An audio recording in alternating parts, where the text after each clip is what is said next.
Burkina Faso vient de signer une rupture qui coûte 900 millions de dollars.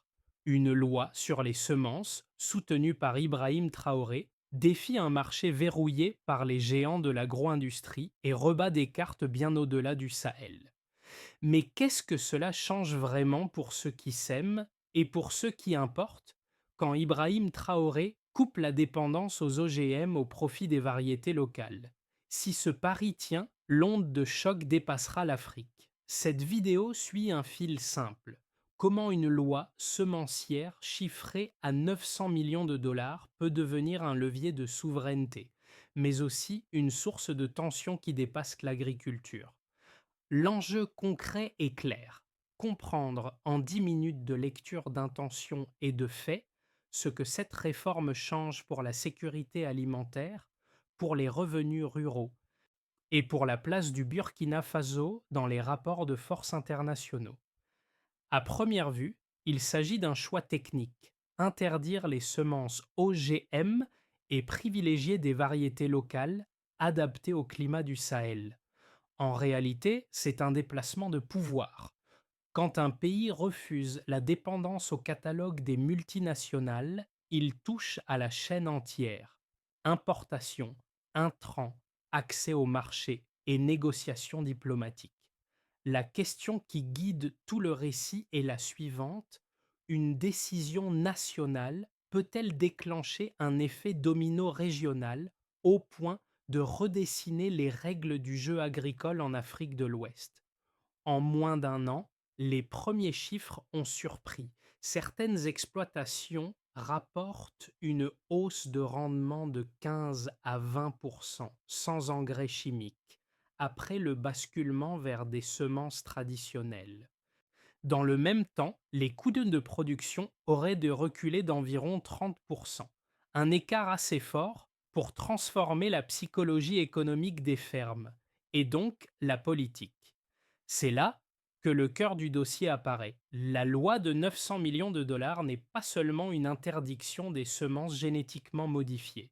Elle agit comme une clé de réorientation parce qu'elle s'attaque à une dépendance ancienne: l'importation de semences, la facture des intrants et la vulnérabilité face aux prix mondiaux.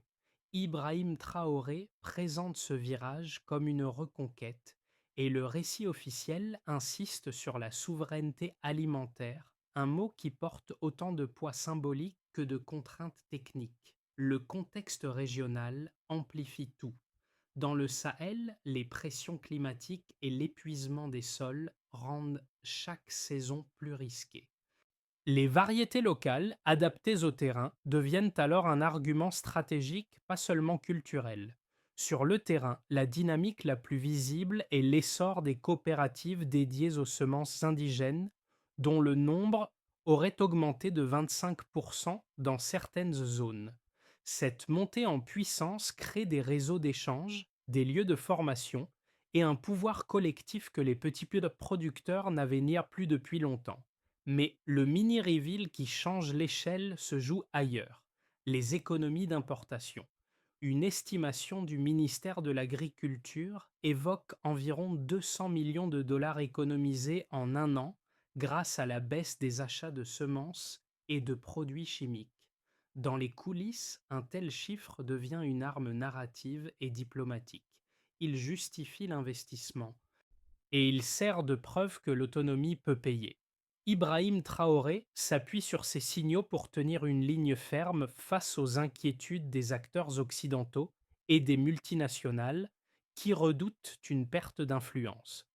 Si ces résultats se confirment, une question s'impose: le Burkina Faso ouvre-t-il un précédent que le Mali, le Niger ou le Ghana finiront par copier? Dans ce récit, le guide n'est pas un expert en costume, mais un agriculteur qui compte ses sacs, touche sa terre et compare ses dépenses. À Wahigouya, des producteurs racontent que le sol paraît moins fatigué depuis l'arrêt des traitements chimiques et que la décision de revenir aux semences locales n'est plus une nostalgie, mais un calcul de survie.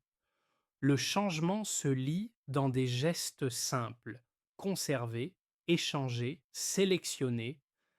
puis réapprendre des pratiques que l'industrie avait reléguées au second plan. Autour de lui, la réforme crée un nouveau paysage social. Les coopératives deviennent des lieux de coordination, mais aussi des ateliers de transmission entre générations. Les jeunes apprennent des aînés comment reconnaître une variété, comment la protéger, comment l'adapter à une saison incertaine. Et, en parallèle, des agronomes et des chercheurs viennent observer, tester, documenter, parce que ces semences traditionnelles redeviennent un objet scientifique autant qu'un patrimoine. La bascule se ressent aussi dans la dépendance psychologique. Quand le coût des intrants pèse moins lourd, les producteurs reprennent une marge de décision. Irriguer, stocker, transformer, plutôt que courir après la prochaine commande importée. C'est précisément ce déplacement de pouvoir que défend Ibrahim Traoré. Un paysan qui choisit ses semences choisit aussi sa trajectoire. Autrement dit, la souveraineté commence dans un champ. Avant, le système semblait immuable, des semences importées, des intrants associés, des coûts élevés et une dépendance qui se répète à chaque saison. Après l'adoption de la loi, le Burkina Faso revendique un basculement net, sortie progressive des semences OGM, retour aux variétés locales et réécriture des priorités agricoles. C'est cette transition rapide et politiquement chargée qui déclenche la séquence d'événements. Tout commence par un signal législatif lourd, une réforme semencière évaluée à 900 millions de dollars. La décision est portée comme un acte de souveraineté et elle est publiquement associée au leadership d'Ibrahim Traoré. Le message est double. D'un côté, une promesse aux communautés rurales, de l'autre, un avertissement aux acteurs qui dominent le marché mondial des semences. La loi vise à réduire la dépendance du pays aux fournisseurs étrangers, tout en coupant un canal d'influence économique qui, depuis des décennies, structure les choix agricoles du Sahel. À l'intérieur, le discours insiste sur la résilience et sur l'adaptation au climat. À l'extérieur, le geste est perçu comme une rupture. Très vite, la dynamique se matérialise dans les villages. Des zones comme Waïgouya et Koudigou, citées comme symboles de soutien populaire, deviennent des vitrines de la réforme. Des groupes communautaires se structurent pour conserver, sélectionner et partager des semences indigènes. L'enthousiasme se nourrit d'une logique simple. Si les variétés locales tiennent mieux face au stress climatique, alors la réforme n'est pas seulement idéologique, elle est pragmatique. En parallèle, la montée des coopératives consolide une infrastructure sociale capable de diffuser les pratiques, formation, entraide, mutualisation des savoirs. Ce mouvement n'efface pas les difficultés logistiques, mais il installe une direction. Puis la tension monte. Le point de tension arrive lorsque les acteurs externes réagissent. Les multinationales agrochimiques, notamment Monsanto et Bayer, expriment des inquiétudes quant à la mise en œuvre et aux effets sur l'approvisionnement régional. La contestation n'est pas seulement technique, elle concerne le pouvoir de marché et la capacité d'un État à imposer une alternative. Dans le même temps, les États-Unis et l'Union européenne, décrits comme inquiets, observent la réforme comme un précédent potentiellement contagieux. L'idée d'un effet domino au Mali, au Niger ou au Ghana devient le cœur de la nervosité. Si plusieurs pays limitent les OGM et privilégient des semences locales, l'équilibre commercial établi pourrait se fissurer. En coulisses, le dossier se déplace alors vers la diplomatie.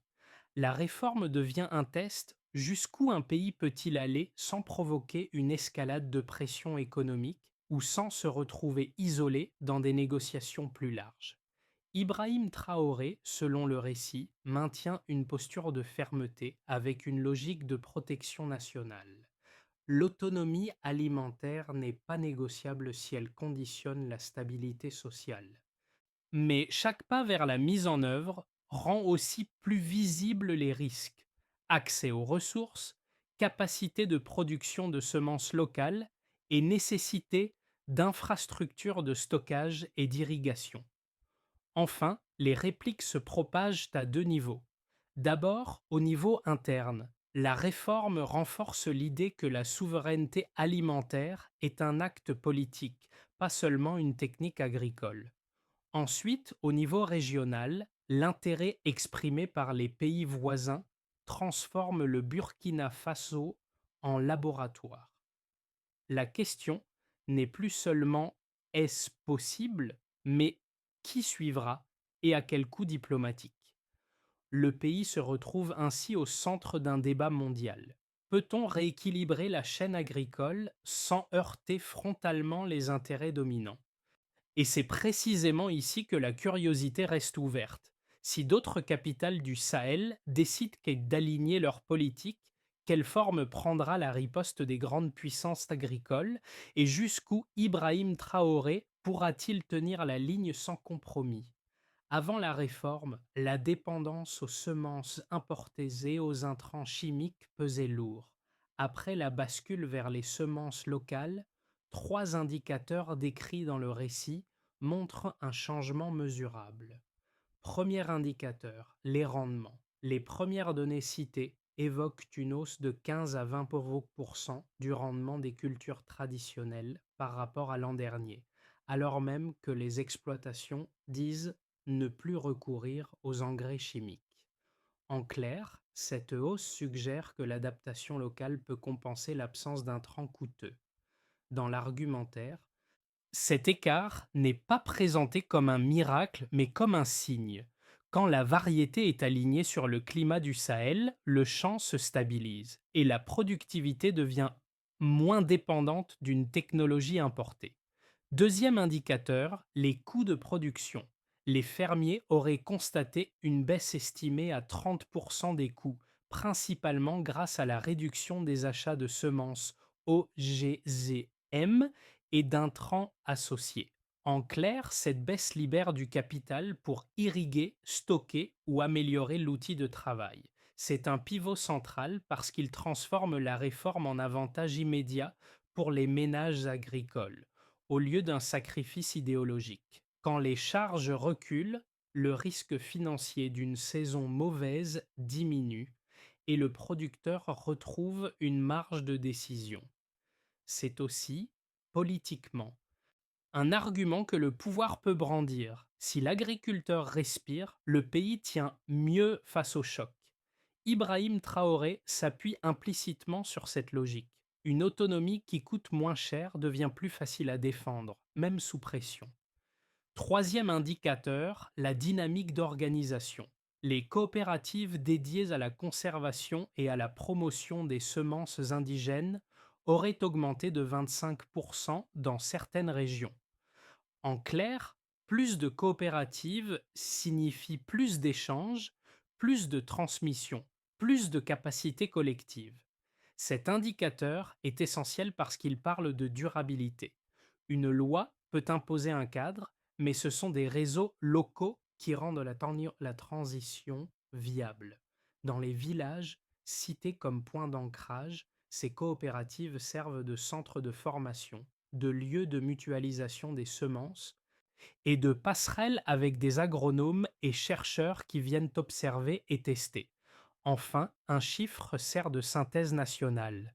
Une estimation ministérielle mentionne environ 200 millions de dollars économisés en un an grâce à la diminution des importations de semences et de produits chimiques. En clair, cette économie offre au gouvernement une réserve potentielle d'investissement agricole. Dans le récit, cette somme est présentée comme réinvestissable dans la formation, l'irrigation et les infrastructures durables, c'est-à-dire dans ce qui manque souvent quand une transition est trop rapide. Ces quatre éléments n'éliminent pas l'incertitude, ils dessinent une tendance, pas une garantie, mais ils expliquent pourquoi la réforme dépasse le symbole.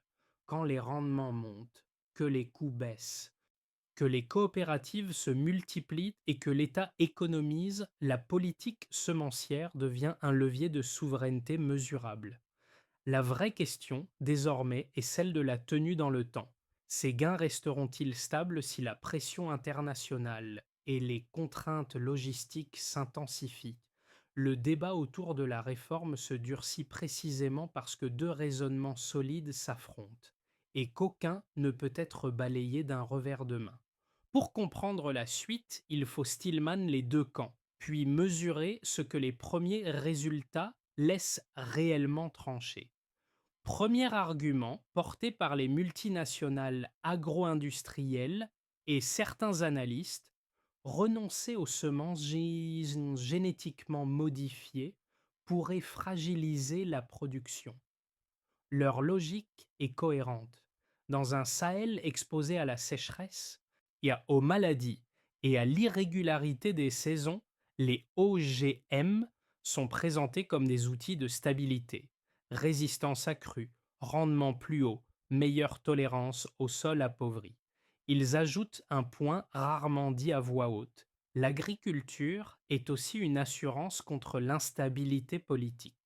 Si une transition fait baisser la production, même temporairement, elle peut déclencher une hausse des prix, une perte de revenus et une tension sociale que les États redoutent.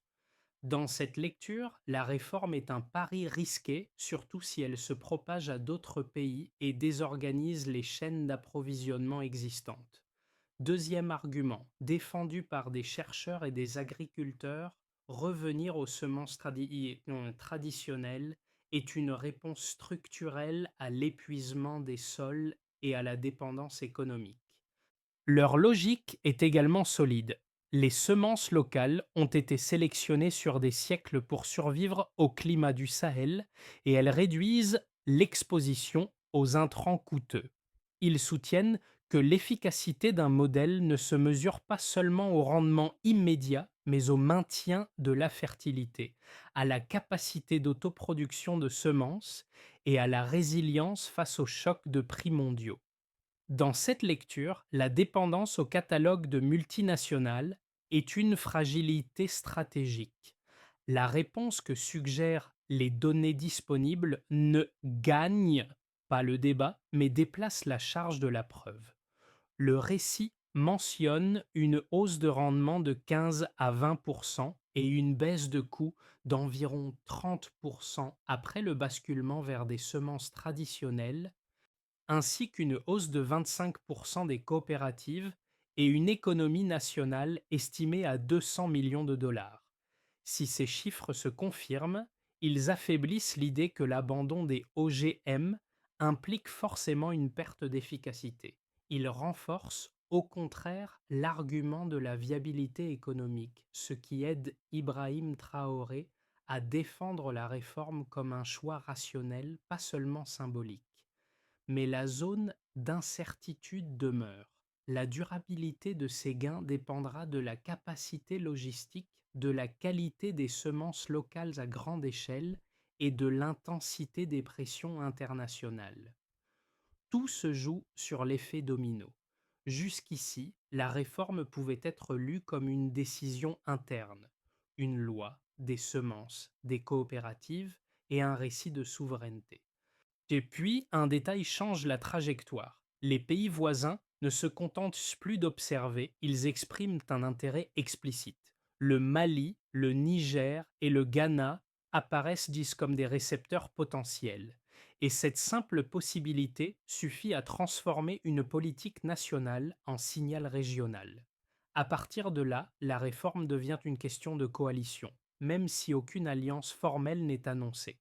Ce midpoint reveal modifie la nature du risque. Si le Burkina Faso reste seul, la pression extérieure peut se concentrer sur un acteur.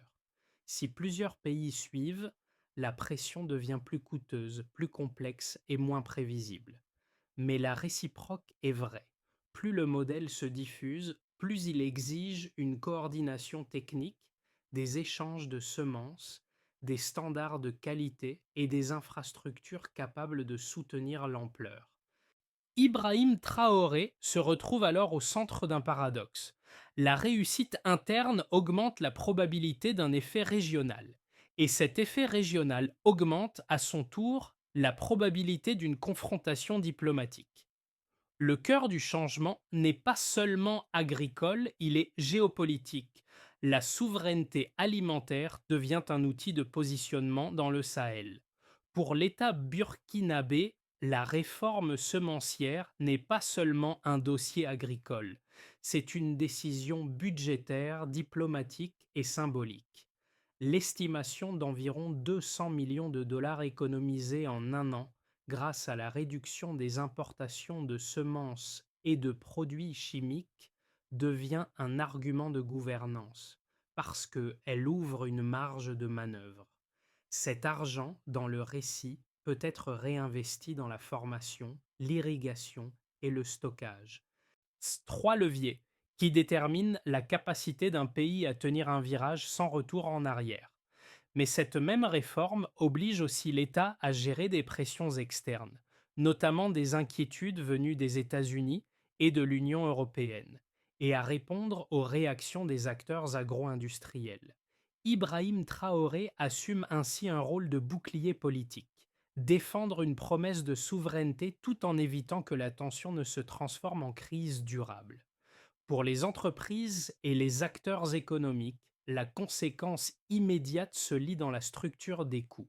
Si les fermes constatent une baisse d'environ 30% des coûts de production, cela modifie la demande. Moins d'achats d'intrants importés, plus d'investissements locaux, plus d'intérêt pour l'irrigation et le stockage. À l'échelle du marché, cela signifie que les segments dominés par les semences OGM et les produits chimiques perdent un espace, tandis que la conservation et la production de semences locales gagnent en valeur. Cette redistribution ne se fait pas sans friction. Les multinationales comme Monsanto et Bayer expriment des préoccupations, car une réduction de leur influence dans la région touche directement leur modèle économique. Pour les entrepreneurs locaux, en revanche, la réforme ouvre des opportunités dans la transformation, la logistique et l'organisation coopérative, à condition que l'infrastructure suive. Pour les citoyens, et plus précisément pour les communautés rurales, l'impact est d'abord vécu comme un basculement de contrôle. Les producteurs rapportent des sols plus sains et moins appauvris, et certains évoquent une hausse de rendement de 15 à 20% avec des semences traditionnelles sans engrais chimiques. Ce chiffre, même présenté comme préliminaire, change la perception du risque. La transition n'est plus seulement un sacrifice au nom d'un idéal, elle peut être un gain concret. La croissance des coopératives de semences indigènes, estimée à 25% dans certaines régions, renforce aussi le lien social, partage de savoir, entraide et transmission entre générations. Dans ce cadre, Ibrahim Traoré devient un symbole de résistance, mais la réalité quotidienne reste simple. Si la récolte tient, la réforme gagne une légitimité populaire. Pour la région et les pays voisins, la réforme agit comme un signal stratégique. Le Mali, le Niger et le Ghana sont décrits comme attentifs et intéressés, et ce qui ouvre la possibilité d'un effet domino.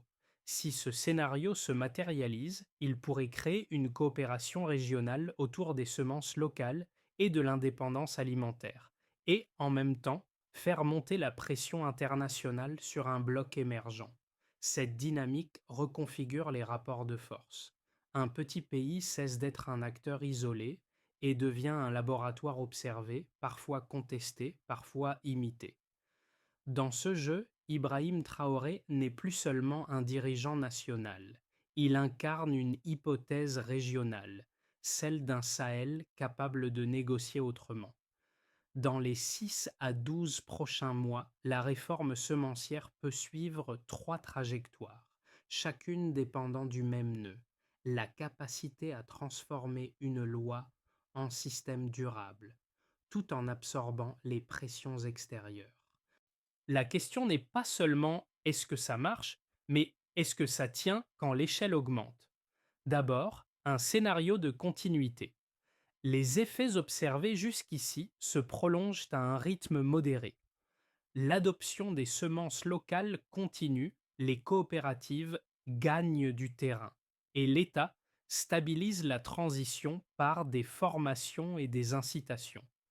Les partenaires occidentaux maintiennent une pression diplomatique mais sans rupture majeure. Ce scénario repose sur une discipline d'exécution. Sécuriser l'approvisionnement en semences indigènes, renforcer les infrastructures de stockage et d'irrigation et éviter un goulot d'étranglement logistique qui pousserait certains producteurs à revenir en arrière.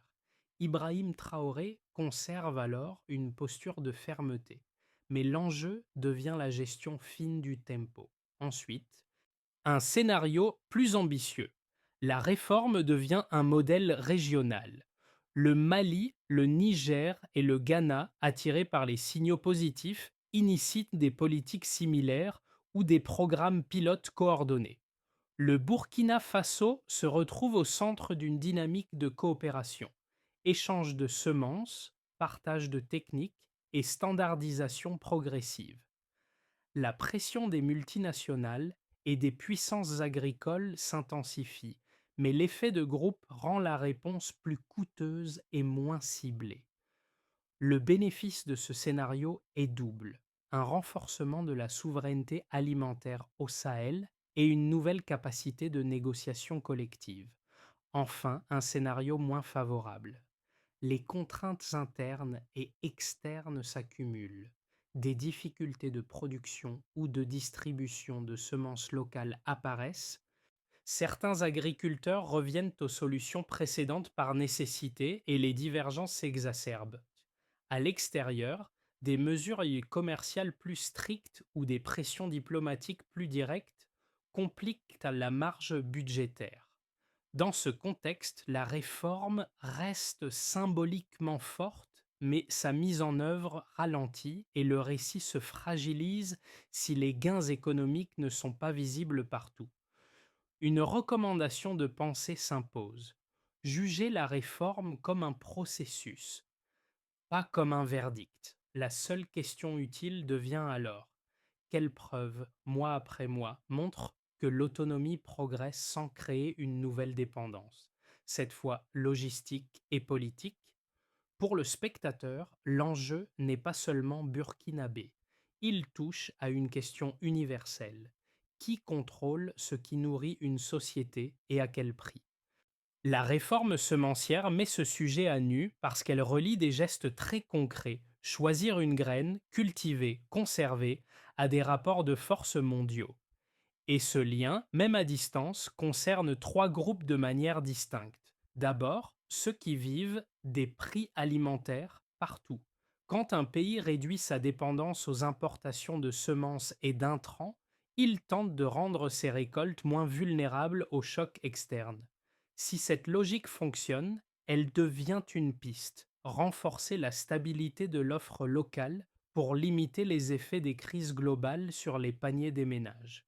L'intérêt pour le spectateur est direct: comprendre comment une décision agricole peut devenir une politique anti-fragilité.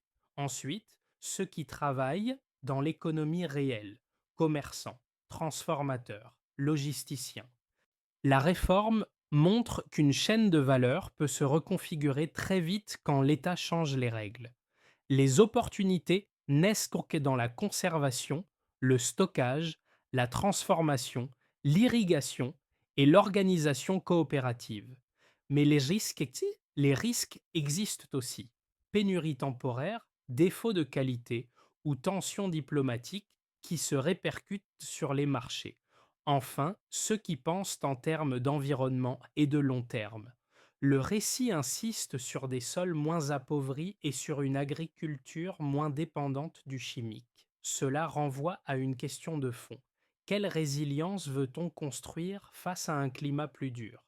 Deux gestes simples à l'échelle individuelle: suivre les preuves, pas les slogans, et observer comment les communautés locales s'organisent, car c'est souvent là que la durabilité se décide.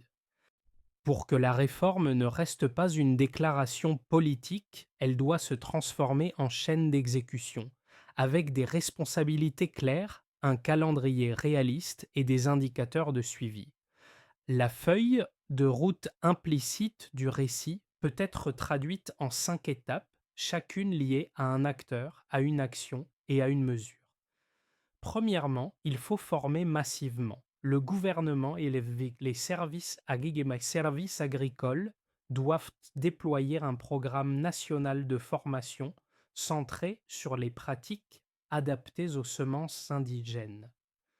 Concrètement, agronomes, techniciens et leaders communautaires forment les producteurs, en priorité les jeunes.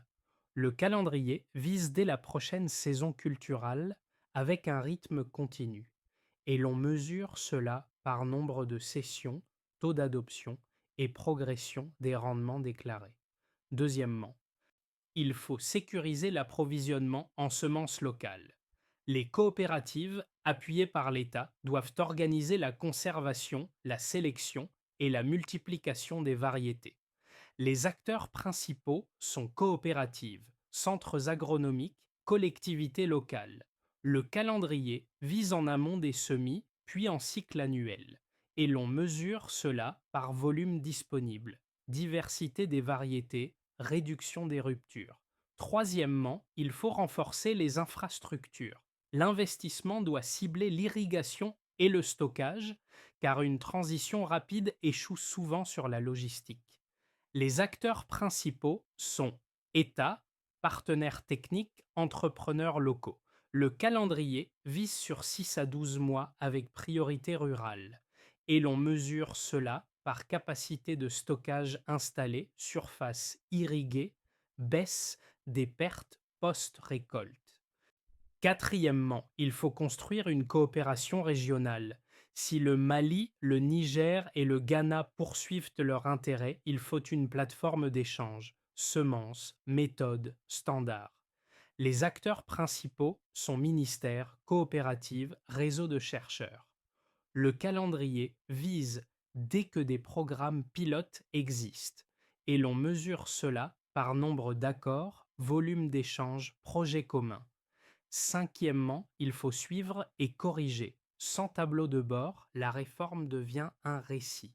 Les acteurs principaux sont ministère de l'Agriculture, observatoires, acteurs locaux. Le calendrier vise chaque trimestre et l'on mesure cela par coût de production, rendement, évolution des coopératives et économie d'importation. Dans ce cadre, Ibrahim Traoré ne peut pas seulement incarner une volonté. Il doit garantir la continuité administrative, car la souveraineté se mesure dans la durée. Au cœur de cette réforme, l'image qui revient n'est pas une salle de conférence, mais un champ à Wahigouya. Une main qui émiette la terre, une graine conservée, un choix répété saison après saison. C'est là que la politique devient tangible, quand les semences locales remplacent les OGM. Ce n'est pas seulement une technique qui change, c'est une relation au pouvoir. Qui décide, qui dépend, qui encaisse le risque. Ibrahim Traoré s'est placé au centre de ce basculement, et c'est précisément ce qui transforme une loi en symbole. Les producteurs qui disaient subir la logique des intrants décrivent désormais une marge retrouvée. Moins de dépenses, plus d'autonomie, plus de coopération.